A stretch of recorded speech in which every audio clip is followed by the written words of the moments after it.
relacionando sempre com essa conjuntura macro de todos os processos que estão sendo passados no Brasil, e somente com essa reflexão mais ampla, com essas interseccionalidades de todas as formas de opressão e exploração, que a gente consegue essa unificação tão sonhada para lutar contra esses ataques. Então, eu acho que a visibilidade, e aí a nossa visibilidade revolucionária se faz, como sempre se fez, na rua e na luta.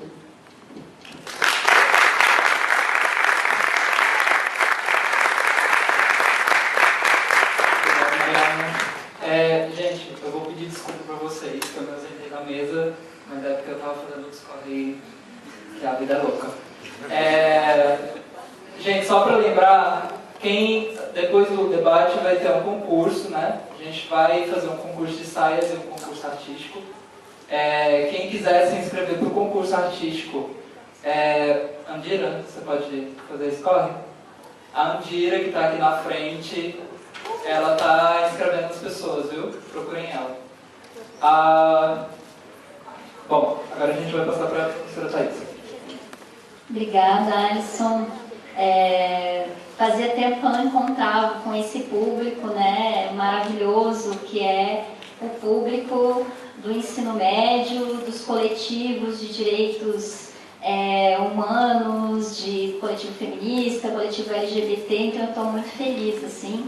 O convite veio por intermédio do Sintef, né, que na verdade foi também um convite muito delicado do Triângulo ao sindicato, o que eu acho um momento de diálogo, eu acho um momento que se instaura de diálogo muito importante, tendo em vista o cenário que a gente vive, né?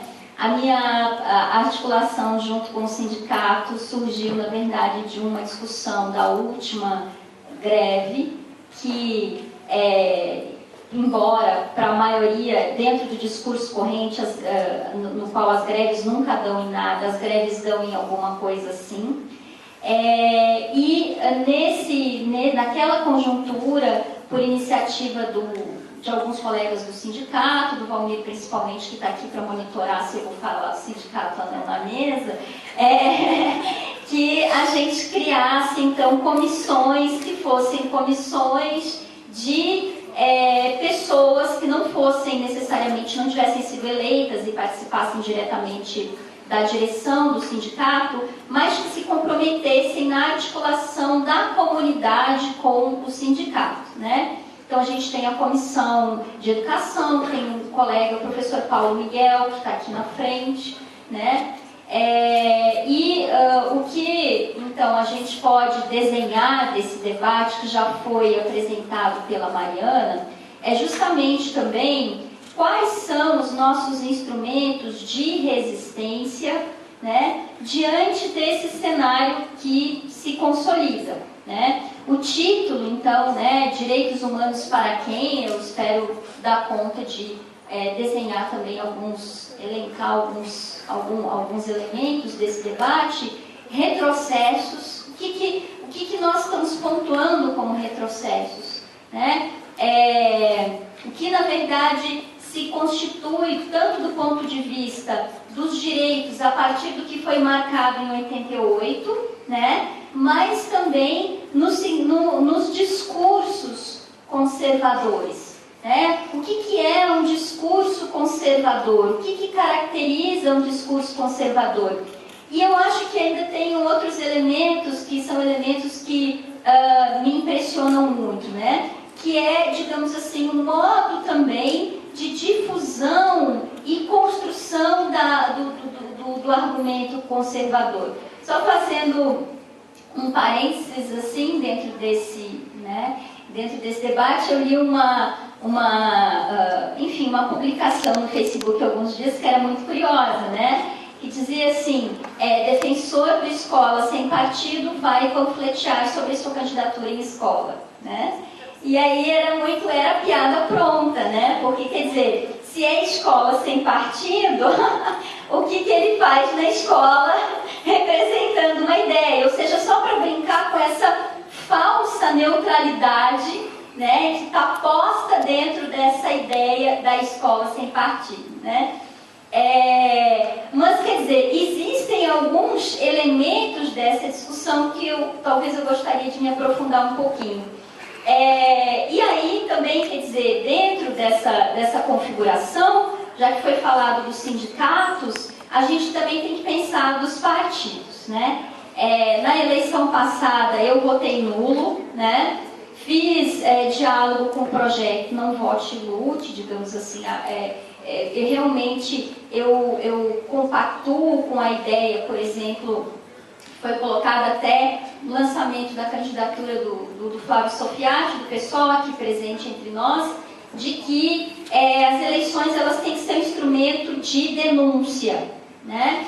E até na fala da Marta Jane, né, de que a eleição talvez não seja o meio pelo qual a democracia, no sentido, né, de uma tomada de poder, de garantia da soberania, de que talvez as urnas não sejam o espaço, digamos assim, realmente da consolidação dessa ideia máxima de democracia, mas dentro da atual conjuntura, na qual se instaura, de uma certa forma, um parlamentarismo a forceps, né? No qual a gente tem um presidente biônico, como se dizia na época da ditadura militar, né? Em relação, enfim, aos deputados biônicos, etc. Quer dizer, que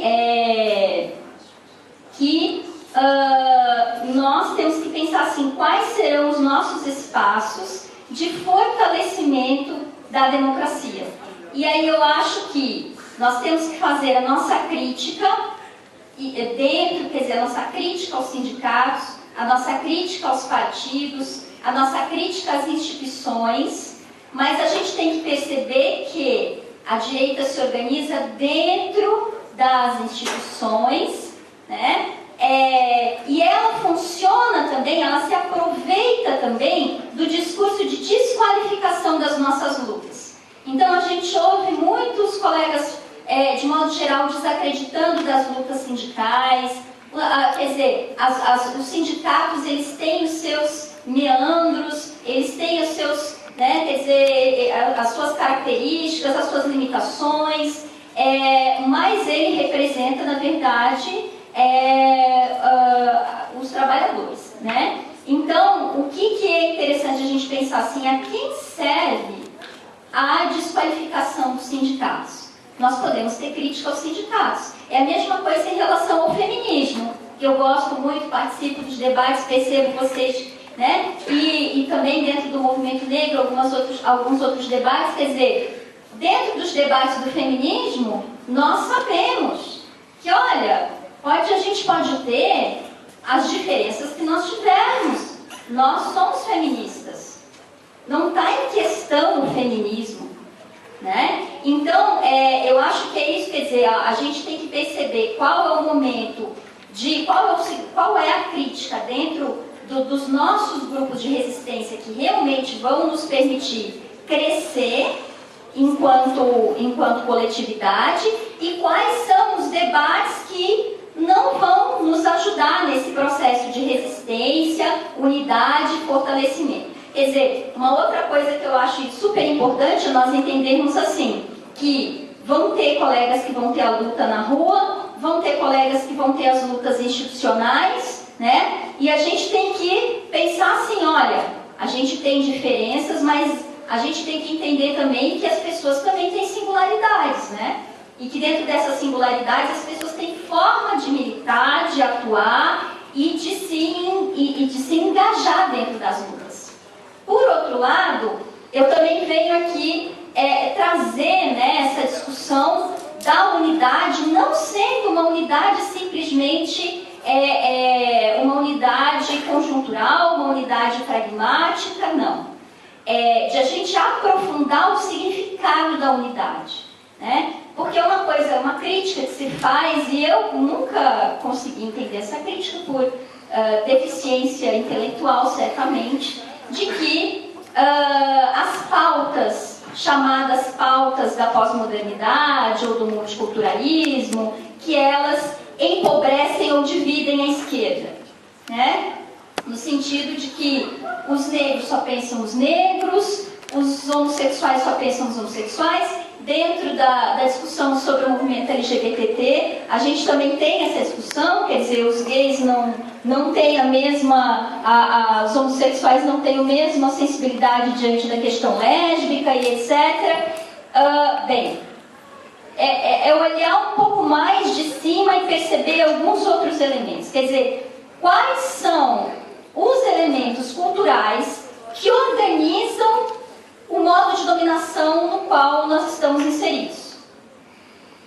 Porque uma coisa que é interessante no momento que nós vivemos, eu acredito, é que esse avanço da dominação econômica neoliberal dentro do país, ele não precisava necessariamente vir carregado do conservadorismo moral. Por que as coisas só funcionam dessa forma? Quer dizer, a gente podia também ter um tipo, de dominação de classe bem acentuada, mas onde, na verdade, as novas subjetividades ou as subjetividades na sua diversidade fossem entendidas como elementos interessantes. Por exemplo, quem trafega muito nessa linha é a Rede Globo.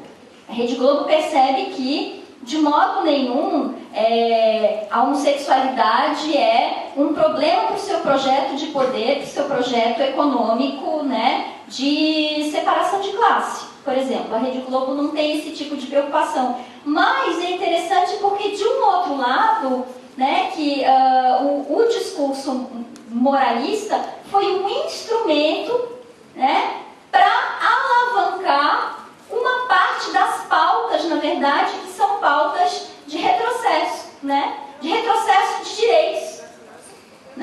Então, é interessante a gente perceber essas questões e se dar conta que, bom, se de um lado existe um conservadorismo moral, representado pela bancada evangélica, esse conservadorismo que toma a homossexualidade, do meu ponto de vista, como bode expiatório para o seu projeto de poder, ele também tem outras intenções, que são intenções econômicas e que aí se articulam com o panorama que a Mariana apresentou para a gente. Mas aí é onde eu quero chegar. Quer dizer, eu sou professora, eu sou mulher, eu sou branca, eu sou uma trabalhadora, e eu percebo, na verdade, que existe, digamos assim, alguns elementos dentro que tem a ver com a luta feminista, mas que também dizem respeito a outros grupos, se articulam, na verdade, com reivindicações de outros grupos, e que tem a ver com, digamos assim, uma dinâmica que não é uma dinâmica exclusiva do Brasil, que o Brasil passe, que é uma dinâmica nova de articulação do capital internacional dentro do nosso território. Eu digo isso porque eu trabalho particularmente com as questões das relações étnico-raciais e tenho uma sensibilidade particular para a questão quilombola e indígena. E quando nós estamos, na verdade, próximos, digamos, das questões que envolvem a demarcação das terras indígenas, nós entramos novamente em contato com esse tipo de contradição, com esse tipo de conflito de poder, aonde